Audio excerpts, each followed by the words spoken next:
Welcome guys to another World of Tanks gameplay and tank review video. Today's video is the awesome JagdPanzer E-100. It's the tier 10 German tank destroyer, one of the older ones. Predates the Waffenträger Alpha E-100. As you can see here, it's tier 10. I haven't uploaded a video in a while as I've been working on this thing to give you guys something new to look at. And I've got a couple more videos coming along. Most likely going to be the ISU 152 and the Object 432. But in the meantime, the JagdPanzer E-100. As you can see, you can't upgrade anything on this tank, so once you've bought it, that's it. We do have on this thing a 17cm pack gun. It's a very large caliber cannon. Very good penetration stats, 299 average penetration on the standard rounds, more than the front of an E-100.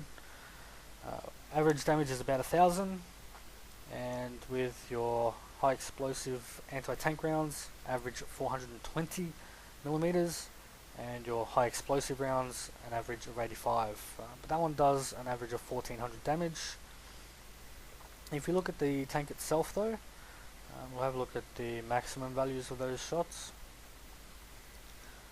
So maximum penetration could be up to 374 and maximum damage 1300. High explosive anti-tank, same damage, much more penetration, up to 525 millimeters of penetration.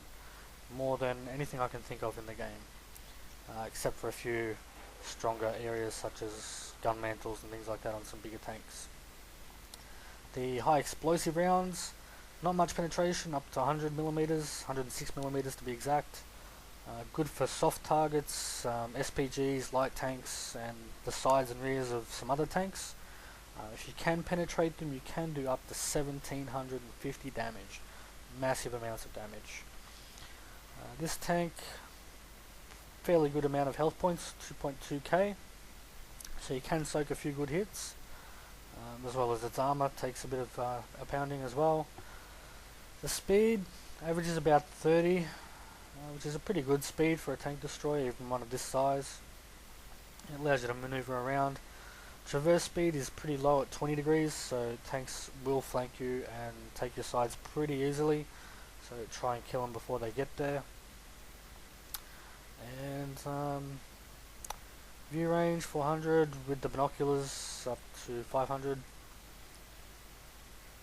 And the reload time, 22 seconds for these shots, so if you miss, it can be very costly.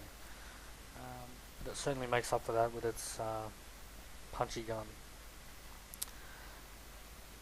Everything there is stock. As I said, you can't upgrade anything here. I do have the tank gun rammer on there, the large caliber.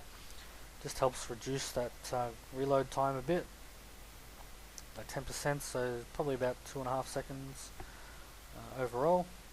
Plus, decent crew, it lowers it a little bit.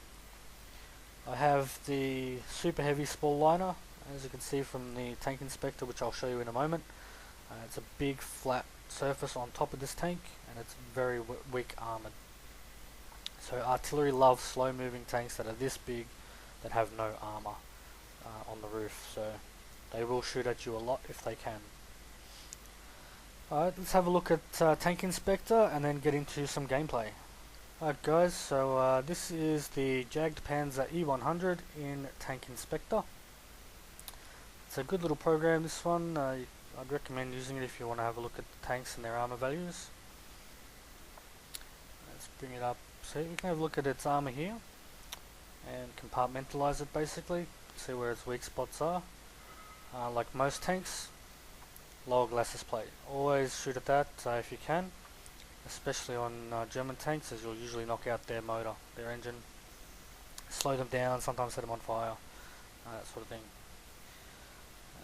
There are a few other weaker points, as you can see, just above the tracks.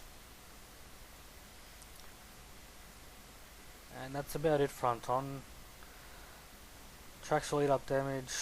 If a tank destroyer like this is facing you, you can penetrate it with some higher caliber guns. As you can see, it's about 270 millimeters there, and 320 there with the slope. If they angle their tank a bit more, it's going to make it just a bit harder to get through. Try and avoid the gun area. It's a very thick armoured area here. So basically, lower glass is played if you're front on or side on. Preferably get behind it and shoot it in its most vulnerable areas. It's a big flat tank, so when you're directly on its side or on its rear, you're most likely going to penetrate if your gun can. If they start angling their tank, it gets a bit more difficult, more likely to ricochet, get absorbed by the tracks and the armor skirts there on the sides. If you get through the armor skirts, you've still got another couple hundred millimeters there. Top down though, this is where artillery love these things. 40 millimeters, 60 millimeters, 71. So probably about 60, 65 on average there, and as you see, flat 40 there. Artillery hits you anywhere here, you're going to feel it. They're going to penetrate and do maximum damage. That's why I've got the spore liner on mine. As you can see, the armor here isn't very angled. It's got a decent angle to it. I think it's more than the JagdPanzer, the tank before it. Definitely a bigger slope, but not as thick. This tank has 250 millimeters on the front with a lesser slope, whereas the JagdPanzer E-100 is 200 millimeters but on a bigger slope. Let's go back to the game and have a look and see how we go. Alright, so here we are in the World of Tanks actual gameplay, the JagdPanzer E-100. You'll see me fast forward quite a bit through this game as it's a pretty slow battle, basically just camping and defending. There they are, I've got a mouse, a T110E5 and IS-7. Bounce the first round off the side of the mouse. He's a pretty good player, that mouse. He knows how to angle his tank and keep himself protected. The IS-7, still waiting for those long reloads on this thing. And just fast forwarding a bit more. Bounced yet another shot from the mouse. That was even a premium ammo that I bounced off that. So he's angling himself very well. Still no shots at that E75, I'll have a couple of looks around. Waiting for reloads.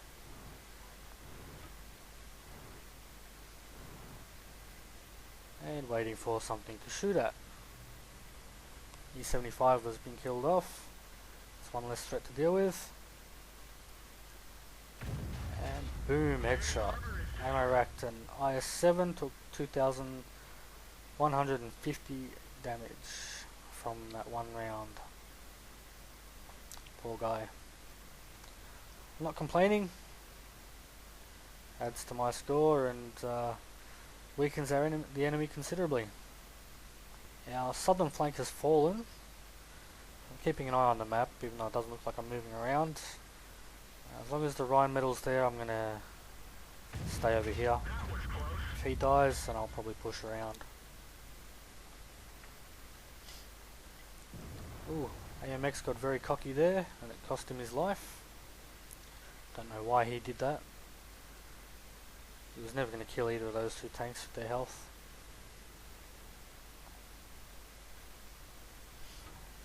What have we got to shoot at there?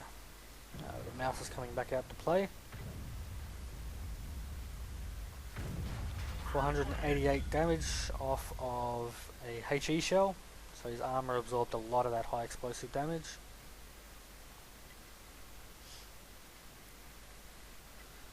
Still waiting for the reloads. You do miss a lot of good shots on your enemies as you wait for things to reload. So I guess it's probably best to pick your shots rather than just fire at everything you see. Like this. Very poorly aimed shot, that one.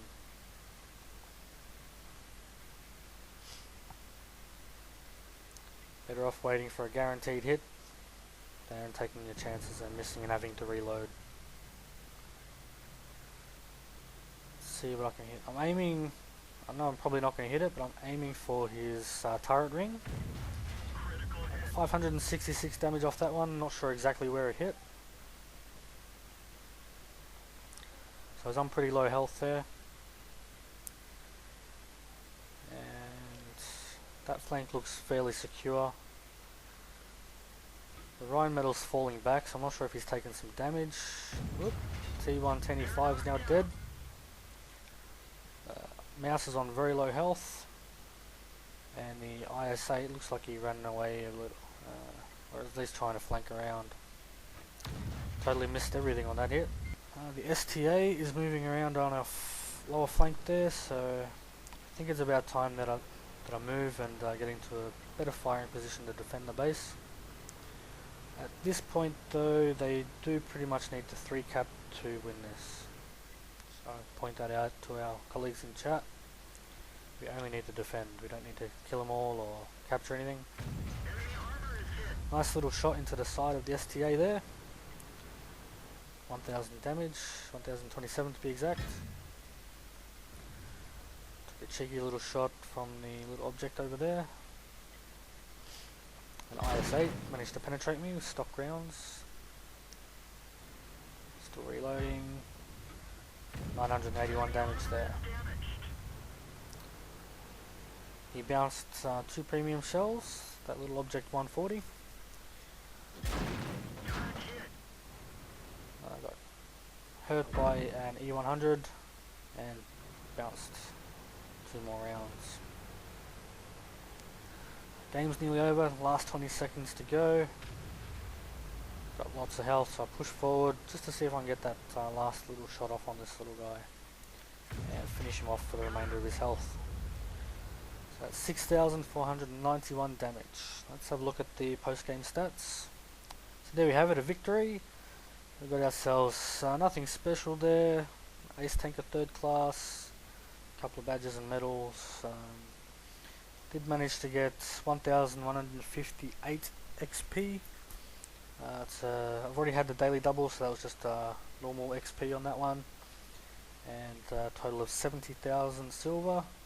We did the Demolition Expert for ammunition rack on the IS-7. And fire for effect, dealing more damage than hit points of my vehicle. And high caliber, scoring the most damage in the battle. Moving along, we can see we did top damage out of anyone on the battle, more than 3 times anyone else. The enemy Waffenträger Alpha E-100 was the closest at 2400. Moving on, we did 13 shots fired, 10 of them hit, only 7 of them penetrated, so just above half of those rounds that hit, or that I fired, actually went through the enemy armor. We did manage to do 4.5k damage at a distance of more than 300 meters, and the last remaining 2000 damage under that. We blocked about 1000 damage with the armor. We took 6 hits, 3 of them penetrated, 3 of them bounced. The ones that penetrated didn't do too much damage out of the total 2200 health points that we had. So after all the repairs and the resupply of the ammunition, which was an expensive one using all those gold rounds to no effect, we did come around though with a profit of 21,000 silver after that battle.